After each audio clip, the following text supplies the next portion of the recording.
Hey everybody, assuming we are all here, we can all hear me and see me. I'm Catherine Davis, the Associate Editor at Chicago Inno.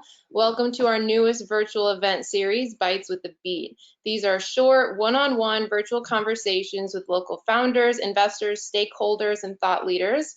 Modeled after Inno's core newsletter, The Beat, Bytes are meant to be conversational and fun looks at the people, companies, and ideas contributing to the local tech ecosystem. Today, our guest of honor is Neal Sáles-Griffin, the Managing Director of Techstars Chicago. If you're familiar with Neal at all, you'll know he has an extremely interesting background. He's a former startup founder, startup investor, and ran for mayor in 2019. He's worn many different hats in Chicago's tech and civic scenes, making him the perfect person to chat with about tech's challenges with diversity. Earlier this month, or at the end of June, I published a two-part series on diversity in tech that looked at the racial disparities in Chicago's tech and startup investing scene. And Neal was kind enough to share his insights with me. So please check those stories out. They should be in a handout that is available on this meeting on your control panel.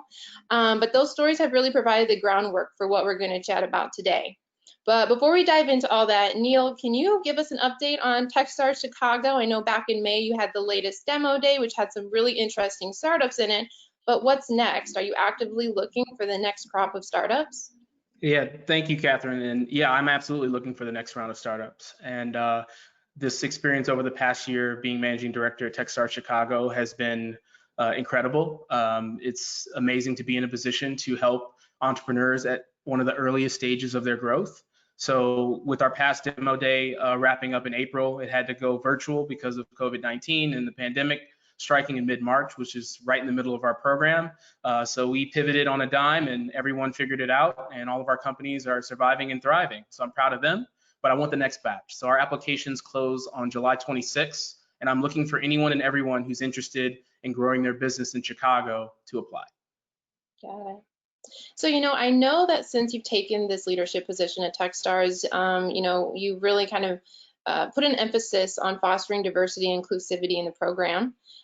Shortly after the death of George Floyd, Breonna Taylor, and the protests that we saw around the country, how did you address the team at Techstars? What was important to acknowledge and say during that time? I had to take a minute. When all of this struck, you get to the point where you're numb. I've grown up around all of this. So I think, the shock that people see now, thanks to social media, thanks to technology, thanks to being able to document things in real time, I appreciate in many respects. But at the same time, I've had to do a lot of work, even from that moment, to remind people, including all of my Techstars team members, that this happens all the time. It happens all the time. It's just not documented. It's not talked about. It's not recorded. It's brushed under the rug.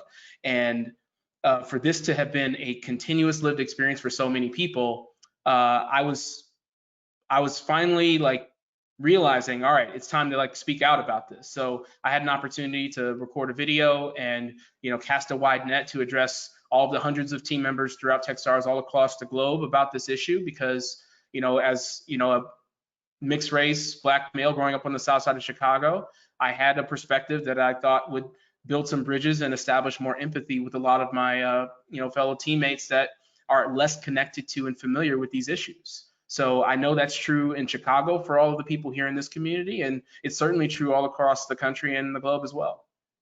Got it. So you're a Chicago native. You went to Northwestern, right? I did, yeah, Northwestern 2005. It was a big deal for me to get to college. We had a whole party at Promontory Point and Hyde Park and everything for me. But the intent going to school back then was make money, honey, because we just had to get out. You had to take care of your people, you had to take care of your family. So when I started, I didn't realize that I was going to be an entrepreneur going in. I just wanted to figure that part out with making money. But everything shifted when I started my first business freshman year. Everything changed, and it unlocked the world of entrepreneurship to me. That was 15 years ago now. And to have been a part of the Chicago tech community, to have been supported by this community since then has been, I feel immense privilege because of that. But I also feel immense obligation to paint the path forward and pave the way for a lot of other people to follow suit. Got it. So how did you, initially get that introduction to the world of entrepreneurship and, sort of realizing like, hey, I could start a business? Like, was there an organization on campus or a professor or, someone that was like, hey, Neal, like, take your shot at this? Wow. So not exactly, but kind of. So I'll answer this as quickly as I can. So freshman year, I told you I was just trying to make money, right? Because that's what we didn't have growing up. But and then to do that at a school like Northwestern, everybody tries to go to like consulting and banking and study econ and things like that. But that very quickly became less interesting to me. And instead, I aligned myself with a couple of people who had an interesting idea.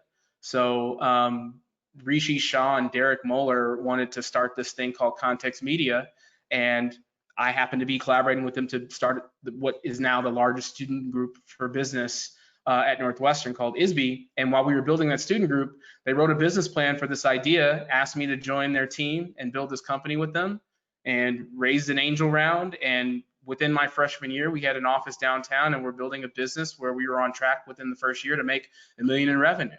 Now that business has a very different, trajectory. It's Context Media, which became Outcome Health, and a lot of people can look up that whole background. But that was my foray into entrepreneurship, and it was incredible. I left going into my sophomore year, and that's when I truly got unlocked as a founder. So I met Troy Hinikoff, who was teaching entrepreneurship at Northwestern University, and Troy, who's an investor in Chicago and also ran Techstars before me and before Logan LaHive.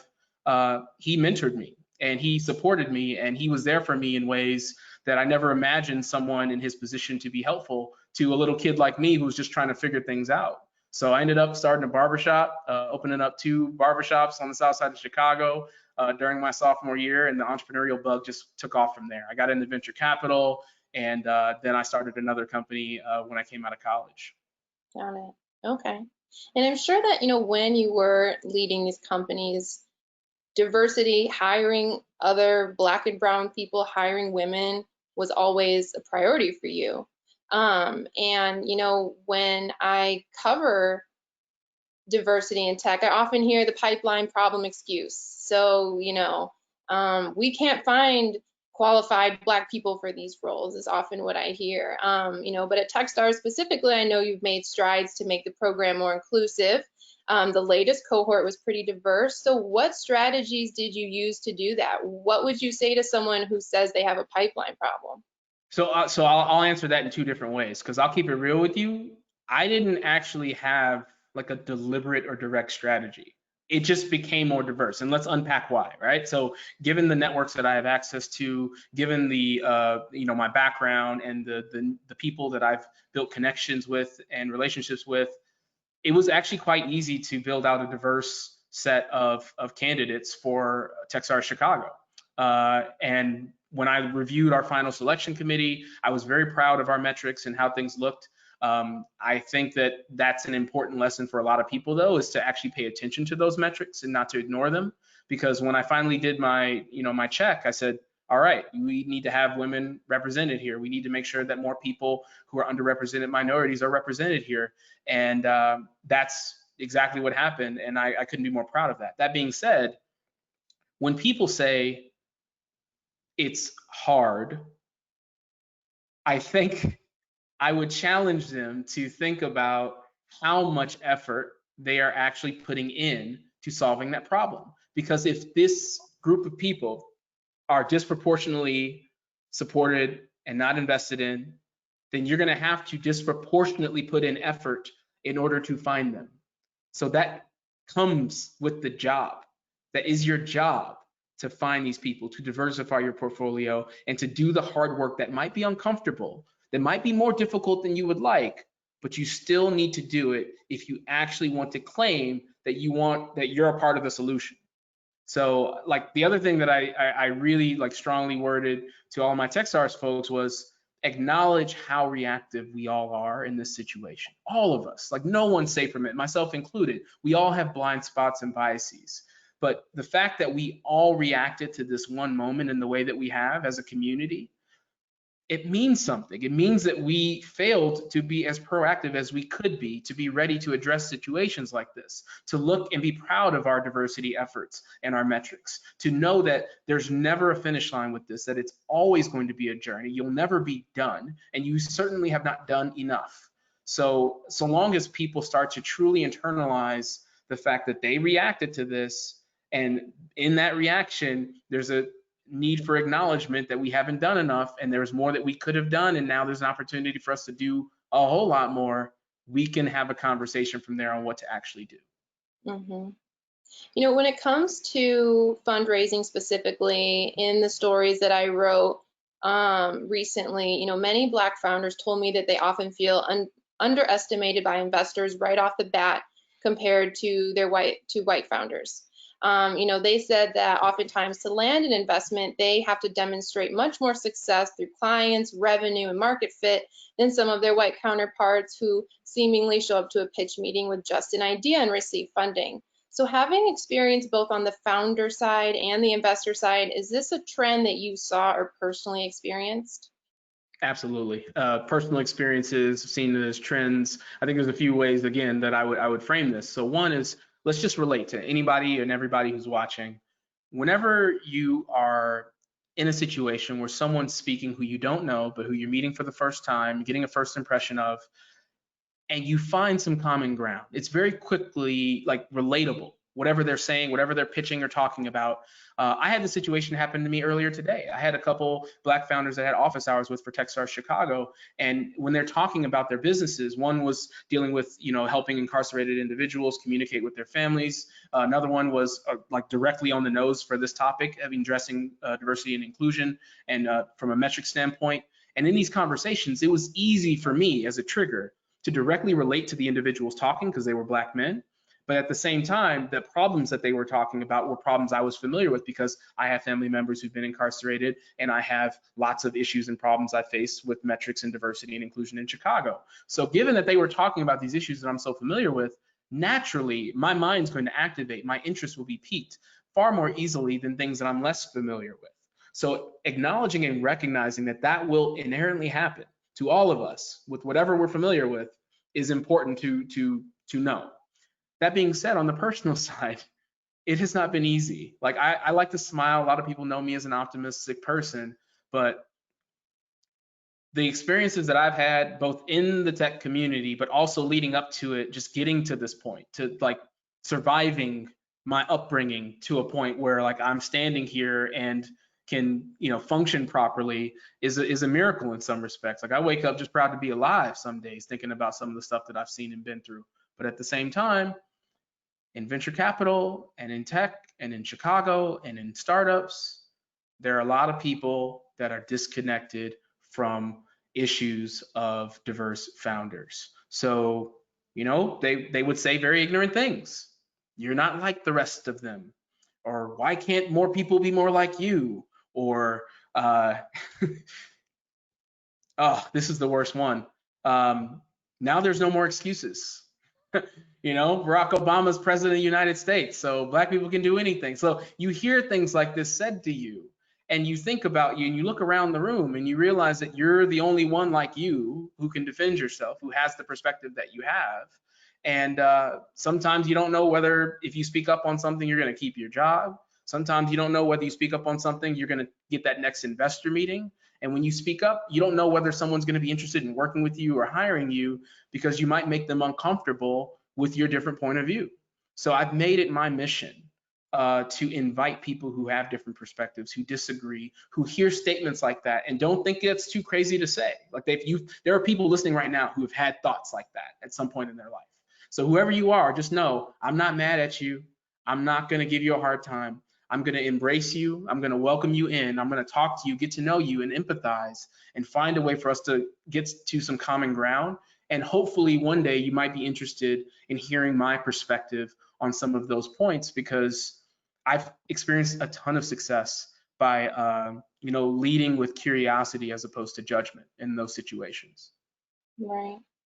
You know, based on, you know, what you've told me and many others have told me, you know, it can be really exhausting being Black in America, and also at the workplace and in tech and at your startup. And, my question for you is, how did you get through these kind of challenges? Were you seeking out, allyship with organizations in town that focus on diversity, or venting to your friends, or, like, how do you kind of coexist in an industry, in a world that, seemingly working against you all the time?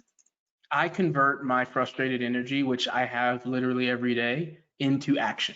That's just my style. That's how I roll. I don't post much on social media. I'm not on Twitter or Facebook that much or anything like that. I just get the work done. So there's a reason why I started Code Academy, which became the Starter League. There's a reason why I opened up that barbershop on the south side of Chicago. There's a reason I focused on healthcare and gaming technologies, because these are things that are important to lots of young people in struggling communities and areas as outlets and as necessities in order to make progress and survive. So if you just look at everything that I've been involved in and every move that I've made and every action I've taken, that is all out of a response of a need for more equality and opportunity for people who don't have it. Every single action has been that. So I don't like to complain. Like, that's why I did that crazy thing and ran for mayor of Chicago, because I kept looking in the mirror and I kept asking myself, was anybody going to talk about the things that needed to be talked about in order to solve Chicago's problems? And I just wanted to throw myself in the ring to have that conversation with people and not complain about stuff from the sidelines and not actually be about that action. So I'm all about that action.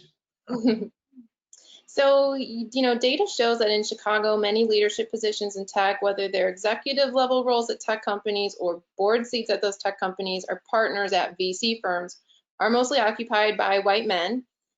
We talked about this in our interview a couple weeks ago, but, Alexis Ohanian received a lot of praise when he stepped down from his board seat at Reddit and asked that he be replaced by a Black person. I commend him, many others did too. But his situation is rare. Not everyone is willing to give up their seat at the table for someone else. People will step down when they're ready, but that could take a while. So my question is, how else do we diversify leadership roles quickly? Yeah, so I think that's an excellent question, and I want to make sure I process it fully, because when I think about that move, that's a bold move, and I welcome that and I applaud that. Like you, I recognize that not everyone's going to have the capacity to do that right away. Now, I do think that there are some people who could get really uncomfortable and make something like that happen. But that being said, there's so much more that we can do. So I'll speak from my own perspective and from a Techstars perspective. We're committed to diversifying our board and at every single level throughout the organization. And I have committed my own, personal extra time to seeing a lot of that through. So there are ways for us to be far more intentional about how we hire and how we source, both on the investment side for founders, but as well as on the employment side and the board executive leadership team and everything down from there. So given that, I think where it starts is the advice that we give most of our founders. What gets measured gets managed. So if we aren't publishing our metrics, if we aren't being open and honest about our limitations and where we're not fully addressing this, and where we are failing to truly diversify in our ranks, if we aren't being open and honest about that, then how can we have any type of meaningful conversation about how to improve? So it can't just be internal. It needs to be obvious to people who want to work with us, who want to get invested by us, that we are committed to being about that change. So I can at least speak for Techstars and say that we're most certainly doing that. As long as I'm around and kicking and breathing, that'll happen to the best of my ability. But I hope that our example becomes a source of inspiration for others to follow suit. Mm-hmm. So, I kind of want to circle back and touch and expand on something you said earlier about how, as a Black investor, you're able to identify with Black entrepreneurs in a different way and in a more meaningful way than really any corporate, commitment to diversity plan. Can you kind of expand on that and why VC firms really at this point in time should be prioritizing bringing more people of color on? Well, let's use the easy one first. The easy answer is because you'll make more money. Now, that's hard to believe in the short term. You may be skeptical, oh, well, I don't know. The deals I've seen haven't really, measured up. But that's anecdotal, and you haven't done enough work to actually get the right deals. Because if you look at the founders who've had a lot of success, who are of color, who are underrepresented, Look at who their investors are. Have conversations with those investors. What did they see that you didn't if you had the same look, right? Do that extra due diligence, have those uncomfortable conversations, and truly own the fact that maybe there are biases that you aren't even aware of that were triggered in those interactions, in reviewing their pitch decks, in dismissing an associate or analyst assessment of something and wanting to give another look to it or give it another chance. Like, truly reflect on those moments where you had those opportunities. At least for me, and speaking with lots of other VCs in our network, that's one thing that they're really good at. They like to study their mistakes. They like to look at companies that they had an opportunity to invest in but missed out. So if we can do true case studies and deep dives on that to educate our investors on how to better make those investments, that's a great start. But I actually think like a much more compelling position for me is to bring more people of color who are underrepresented into the fold, right? Not only should they be receiving the checks, but they should help write the checks too. So, for those conversations I've been having, and for years, I mean, this is over a decade now, I've been talking to founders of color, and there's this thing in startups called friends and family rounds, right? Seed stage investments, early stage investments. And the reason we call it friends and family is because you get your friends and family to give you money to get you started before you can prove yourself to anyone else, because they know you and they love you and they care about you. Black folks don't have a lot of family members and friends who can fund them at that level, right? We're talking 10, 25, 50K. And that's just not as much of a common thing. And it's quite rare, actually. And given that, we need to do something to bridge people who don't have access to those same networks, to that same capital. And I'm proactively working on that, both through Techstars as well as through a lot of local entrepreneurs in Chicago are intentional about it. And there's a lot of initiatives all over the country happening now to address that as well. But I think that there's a limitless list of opportunities for people to actually do more and do better. The real question is how do we intrinsically motivate every single person who is either on the fence or against this movement? Because the people who are with it are doing what they can. I trust you. I love you. I'm proud of you. The people who are on the fence or either against, I want to focus on you all. I want to hopefully share enough to compel you to say that not only will you make more money, you'll have a better time, you'll learn a lot more, and you'll do much better for the world, because your kids, your grandkids, and your great-grandkids deserve to enter into a world, to be born into a world that does not judge them based on how they look or how they sound or where they're from, but instead the merits of their actions and their substance. That's the world we want to live in. That is not the world we currently exist in. Absolutely. Yeah, when I was doing reporting for these stories, I was talking to Samara Hernandez. For anyone that doesn't know her, she's the founding partner of Breonna Ventures. Yeah, and they don't have specifically a focus on investing in diverse founders. Her ethos is really investing in overlooked startups and industries in general. But she revealed the demographics of her portfolio, and most of the founders were Black. It was 40% Black, like 32% Latinx, and so on and so forth. But really different from a lot of the funds that we see. And what she was telling me is that there's this conception that Black and brown founders don't make good investments. And just such a big misconception there, because when I was interviewing some of these Black founders just in Chicago, they're on their way to profitability. Curl-Mix comes to mind. I don't know if you're familiar with them, Neal. I am, yeah. Yeah, Kim Lewis and her husband, they've been building this, doing a lot of bootstrapping. They've just raised $1 million or so. But they are absolutely killing it. I mean, the revenue just is like skyrocketing. And she was telling me that she had trouble fundraising, that she would go to investors and that they weren't impressed by her traction the way they might have if she had been white. And I heard a ton of stories like that, and it's just discouraging and disheartening, but that's the reality of what people are facing. Right, and just to comment on that, I would say that there's I could see it in a few ways, right? On one hand, sure, like we're all in the business, like as investors, our job is to make money, right? Our job is to invest in the right companies at the right stage with the right terms to create a return on that investment, right? That is by nature our job. So that being said, they're going to look at and analyze information and details, both subjective and objective, in order to make those decisions to the best of their ability. Now, I would imagine there are a lot of people who are purely with the best intentions, trying to make those best investments. Unfortunately, the familiarity lens that I talked about at the beginning of this, it comes into play in full force in situations like this, because while they may not believe something's possible because the pattern recognition is broken for successful founders that they see coming into their door or pitching or speaking, it's certainly there. So here's what I'd say. I say, let the people who are willing to be in the know, who are willing to take those bets, benefit from those returns, right? Like, let us investors who are actually willing to open our doors and be open to make those investments, and we'll just take that to the bank, right? We'll ride that wave, and they'll be sorry later. So anybody who's feeling like, you know, that pattern recognition is true, all right, I'll invest in them. They'll make money, we'll make money, and we'll just run off with it, and maybe we'll, you know, eat our dust. Right. You know, when I interviewed you for my feature, one of my favorite things that you said was, quote, "It is unbecoming of the spirit of entrepreneurship not to challenge yourself to get creative, thoughtful, and innovative on how you can be more inclusive." You know, this really stood out to me because in the tech industry, I constantly watch people label themselves as innovators, and they've got solutions to streamline and simplify and improve every piece of almost every industry. But when it comes to diversity and inclusion, this is the one problem that tech hasn't been able to disrupt.